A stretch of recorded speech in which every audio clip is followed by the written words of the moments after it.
সম্মানিত দর্শক, আসসালামু আলাইকুম। যে যেখান থেকে আমার ভিডিওটি দেখতেছেন, আমার চ্যানেলের পক্ষ থেকে সবাইকে স্বাগতম। আজকে আমি আলু চাষের কিছু গুরুত্বপূর্ণ কৌশল এবং আলু চাষের কিছু গুরুত্বপূর্ণ টিপস আমি আপনাদেরকে শেখাবো, এবং পরিচর্যা কীভাবে করলে অধিক আলু ফলন পাওয়া যায় সেই সম্পর্কে কিছু গুরুত্বপূর্ণ আলোচনা আমি করব।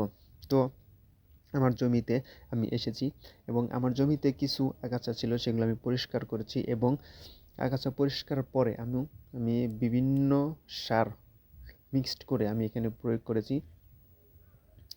তো আমি আরেকটা বিষয় আপনাদেরকে বলে রাখি, আলু চাষ যারা করবেন তারা অবশ্যই বাতা, অর্থাৎ ক্ষেতের যে সাইডটা, আমাদের এখানে আঞ্চলিক ভাষায় বাতা বলা হয়ে থাকে, বা অনেক জায়গায় আইল বলা হয়ে থাকে, সেই আইল বা বাতা থেকে অবশ্যই 1 ফুট বা 1.5 ফুট ভিতরে লাগাবেন। কারণ বাতা বা আইলের পাশের যে মাটিটা, সেই মাটিটা কিন্তু বেশিরভাগই শক্ত হয়ে থাকে, যার কারণে আলু বেশি ভালো হয় না।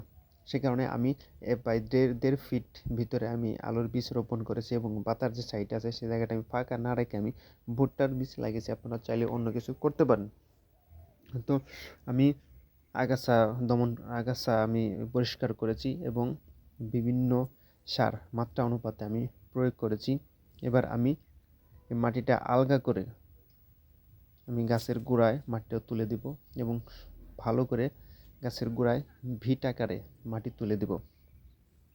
তো অবশ্যই যখন ভিট আকারে মাটিটা তুলে দেবেন, অবশ্যই খেয়াল রাখবেন যাতে আলু গাছের গোড়ার থেকে কমপক্ষে 2 থেকে 3 ইঞ্চি বাহিরে মাটি থাকে। কারণ আলু কিন্তু সবসময় গাছের গোড়ায় হয় না, শিকড় আকারে একটু দূরে হয়, এবং গাছের গোড়ার থেকে 2 থেকে 3 ইঞ্চি দূরে কিন্তু আলু ধরে থাকে। তো অবশ্যই যখন ভিট বাঁধবেন, তা অবশ্যই খেয়াল রাখবেন যাতে আলু গাছের গোড়ার থেকে 2 থেকে 3 ইঞ্চি মোটা করে 3 ইঞ্চি দূরত্ব মোটা করে বিট বেঁধে দেবেন। তো আপনারা দেখতে পাচ্ছেন আমি বিটগুলো বেঁধে দিয়েছি, অনেক সুন্দর করে আমি বিটগুলো বেঁধে দিয়েছি, এবং মাটি আলগা করে গাছের গোড়ায় মাটি নরম করে বিট বেঁধে দিয়েছি, যাতে আলুগুলো বড় হতে খুব সহজ হয়। এবং আমি নালাগুলো পরিষ্কার রেখেছি, কারণ এই নালা দিয়ে অবশ্যই সেচ দিতে হবে।